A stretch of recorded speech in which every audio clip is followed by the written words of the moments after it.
Steve Reed, this time last week you were telling broadcasters no contest, nothing to see here. Do you now accept that Andy Burnham will be the next Prime Minister? Well, the Prime Minister made a statement on Monday where he announced he will be standing down as Prime Minister and as leader of the Labour Party. Therefore, the Labour Party will elect a new leader who will become Prime Minister because of the majority that we command in Parliament. I think this is best done in as orderly and smooth a way as it can be. The vast majority of my colleagues, myself included, want Andy Burnham to take over as the new Prime Minister, and I expect that will happen in fairly short order now. Should there be a general election, given that he'll be the 7th Prime Minister since John Major to come to office without giving the public a say in the matter? Well, I think through all of this, and the reason it's so important it's done in an orderly way, is the public expect us to focus on delivering the change we were elected to deliver less than 2 years ago. The public do not want a general election. And that's not just my instinct. You can look at the polls that tell us the vast majority do not. They want us to get on with the job. Now, in our system, we don't elect a president, we elect MPs, and the MPs choose the Prime Minister. Keir Starmer stood down. There will be a new Prime Minister, very likely to be Andy Burnham, and we need to all get behind him and make sure we double down and deliver the change this country wants to see. Does that imply that you think that whatever happened, let's assume Burnham becomes Prime Minister, that he is required to stick to the 2024 manifesto, fiscal rules, the decisions on nationalisation or not nationalisation, all of that?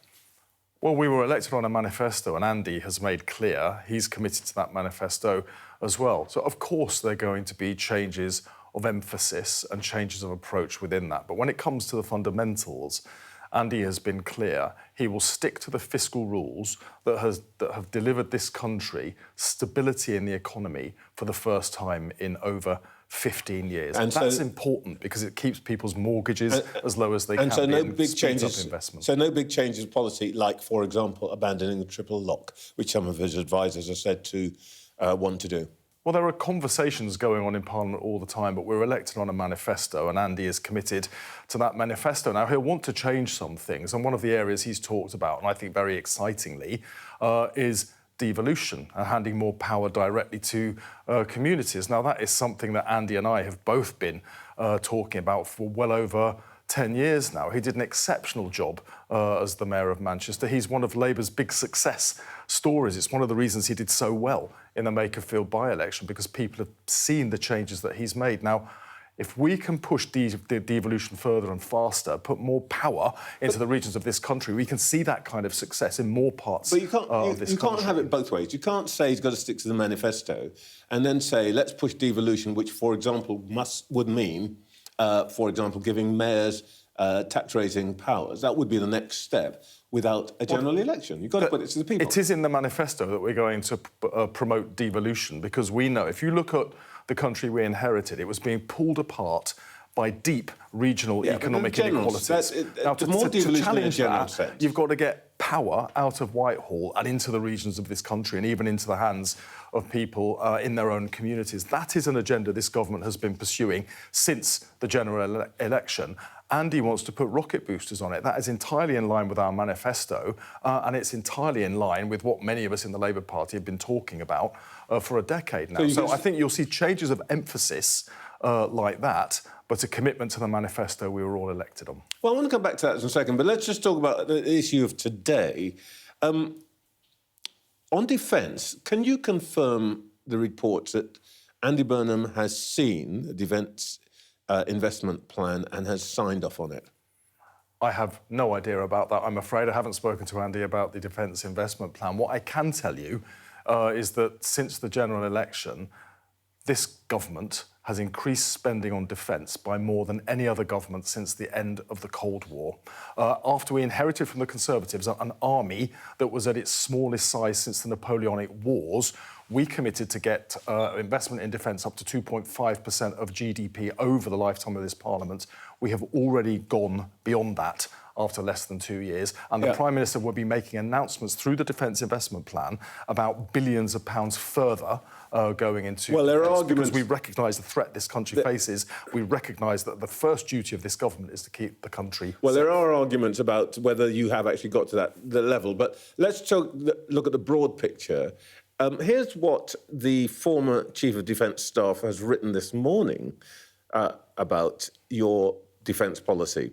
We are at the bottom of the table to meet our military commitments to NATO, propped up only by Iceland, hardly leading in Europe, and more NATO 31st than NATO first. Awkward. That is pretty scathing on your record. That is talking about what we have inherited from the previous government. He's talking about what you've done. Defence spending was just 2.3%. He says in the article, they were he's cutting. pretty clear. They were cutting the army when we came in. Now, we committed... No, he's pretty clear. We committed in the This is general about you. election to get spending up to 2.5% over this Parliament. We've exceeded that in less than 2 years, and the Prime Minister is about to announce billions of pounds further investment into Radican points out that you're not going to get anywhere near the 3.5% that NATO wants, and that actually you have left a black hole, as it were, in the defence budget of about 14 billion, even to keep us to the place where we were before last year's defence review, the strategic defence review, recommended changes in the way we do things. So actually, you haven't got much to boast about, really. Well, the biggest increase in defence spending since the Cold War is pretty good, and we're days away from the Prime Minister announcing billions of pounds more going into that. We are fully committed to the NATO-wide target by 2035, and we're working through the best way to spend that money. Now, what we're looking at is the military chiefs are basically just whining. Sorry? The military chiefs are just whining. They basically say you haven't given them the money to keep the armed forces at the current standard. It's absolutely right that the military should be making their case and pushing for the investment that they want to see. But I would just remind them and the country, the biggest increase in defence spending since the end of the Cold War is not a bad start, but we're not stopping at that. The Prime Minister is about to announce billions of pounds further investment in defence outside the spending review, which is an exceptional way to go about doing this, because we recognise the increased and changed nature of the threats facing this country, and because we accept the first duty of any government is to keep its country safe. The increased and changed nature of the threat, it's also being said that the Defence Investment Plan no longer contemplates as many, let's call them big, shiny weapons, ships, tanks and so on, and learning from what has happened in Ukraine, much more in drones, cyber and all of that. Is that true? Well, we have to be ready for any future war and what that will be like, not whatever the last war was like. Now, the UK has been one of the staunchest allies of our friends in Ukraine as they have been battling against that brutal and illegal and unprovoked invasion by Vladimir Putin's Russia. But they're doing very, very well at the moment by changing the way that they are fighting and adapting it to modern warfare. Now, because the UK has been right in there with them, we have been doing that learning as well, and we need to bring that learning back to make sure that when that investment goes into defence in our country, it is of the kind that will keep us safe from any threats that we face in the future. And they are materially different from what they were just a few years ago. Whatever the sum involved, somebody's going to have to pay for it. Andy Burnham's going to make his first big economic speech, we understand, early this week. And you've already talked about his big idea, devolution. One of the consequences of the devolution that he is talking about is moving public funding from the south to the north, or to be more specific, out of London, southeast, elsewhere in the country. Does it bother you that he wants London, region you're an MP for, which contributes almost twice as much per head to GDP as the northwest, 2.5 times as much as the northeast? He wants London to subsidise the rest of the nation. First of all, that's not what he's saying. What Andy is saying is that this is one of the biggest economies on the planet, and yet we have some of the poorest regions in Europe in this country, and that is because of the grotesque regional economic inequality we have in this country. If we can invest in the infrastructure and support to allow our regions to grow, it actually helps the southeast of England because it stops how's he our gonna do region that? How's he pulling gonna do in that without so many people from other parts of the country because they've got. I think he's going to opportunities in shift the places resources, where or they he's already not. live. We're going to invest in all regions of the country so that the whole country can improve. It doesn't help London if London is the only place where people see opportunities for jobs and economic growth, because people from all over the country come to London. It pushes up our housing costs and pushes up housing demand. It benefits the South East if the rest of the country does well. So actually, less public money goes into London. No, that isn't what he's talking about at all. This is about if you devolve. Well, I know this from my own time. There's not an infinite money tree. There's a certain amount of money you can spend. You get better value for money from decisions that are taken close to the people that they are affected by. So you can drive value for money and productivity you get across the whole system you get by better having value more for powers money going by out to investing different in regions which of are the more productive. This- and London is twice as productive as the Northwest. This government has already. We recently conducted the fair funding exercise for local government funding and reconnected funding with deprivation. That meant areas in the north and the other parts of the UK that have been denied their fair share of funding for years are now getting more of that funding. But it also meant areas of London that are poor and have been denied funding got their fair share too. This is about rebalancing the entire country and the entire economy so that everyone, everywhere benefits. All right, just very quickly, is he going to propose nationalising the water industry? That would be popular. What Andy's talked about is more public control over utilities, including water. Now, when I was the Environment Secretary, that is something we were looking at as well. I commissioned. And would you favour it? Well, it's what we're doing. I commissioned an external review because of the water companies were getting away with behaviours that were, frankly, completely unacceptable, failing to invest appropriately in water infrastructure. So we've brought in over £104 billion now of private sector investment to fix our broken water system, but with much greater oversight and control about what I can see you're going in a direction, but I'm not quite clear. Are you in favour of bringing, for example, Thames Water into public ownership, under public control, or not? Well, if there is a default by Thames Water, they will be put into special administration, and the administrator would then look at what was the best thing to do with them before.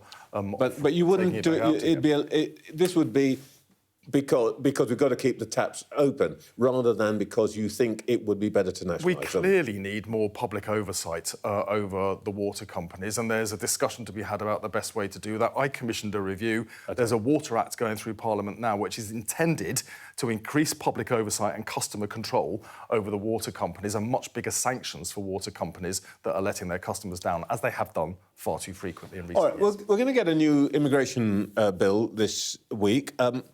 The former Deputy Leader, Angela Rayner, described the Home Secretary's proposals to increase the length of time before migrants can apply for permanent settlement as un-British. As a Minister for Communities and Integration, do you agree with Rayner or Mahmood?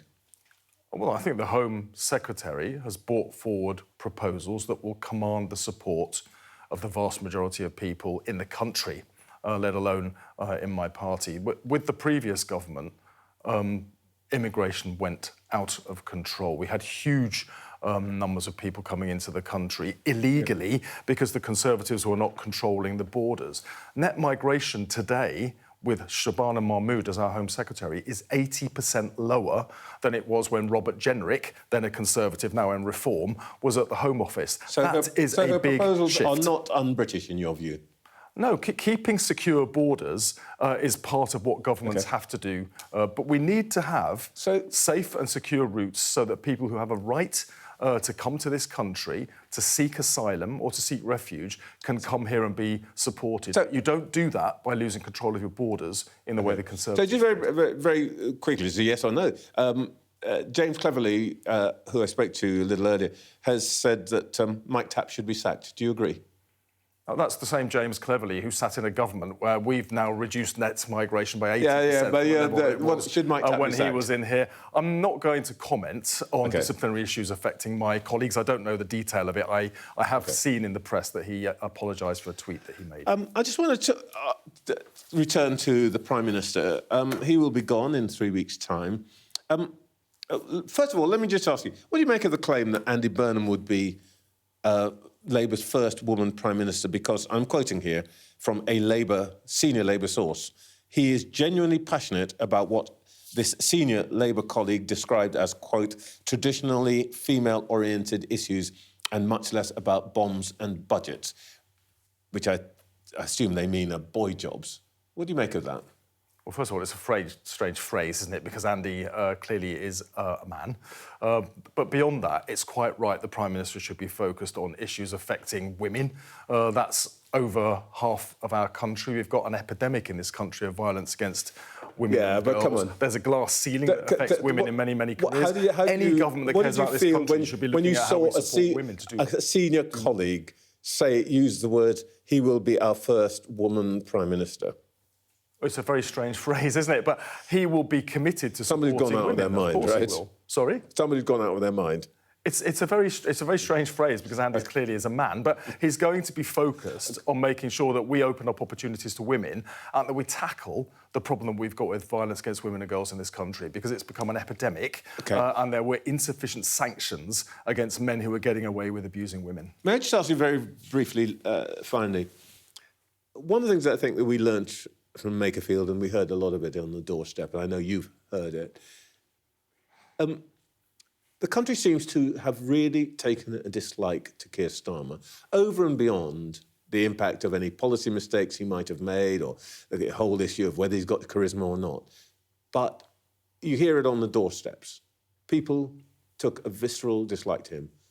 What is that about? Well, first of all, you get mixed views about Keir Starmer as you do about any other leader, but I recognise the point that you're making. Each of the last 4 Prime Ministers in turn has become the least popular Prime Minister ever. That says something about how people feel about this country, and that sentiment crystallises in the figure of the Prime Minister. But I think what's changing as well is social media, the level of abuse and hatred that we see targeted at all sorts of public figures, but particularly at the guy at the top. It really is quite shocking these days, and we need to be thinking much more about how we get more positive, hopeful and optimistic messages out to the country through that same social media channel. And that is something I think Andy Burnham did incredibly well, both while he was Mayor of Manchester and in the Makerfield by-election.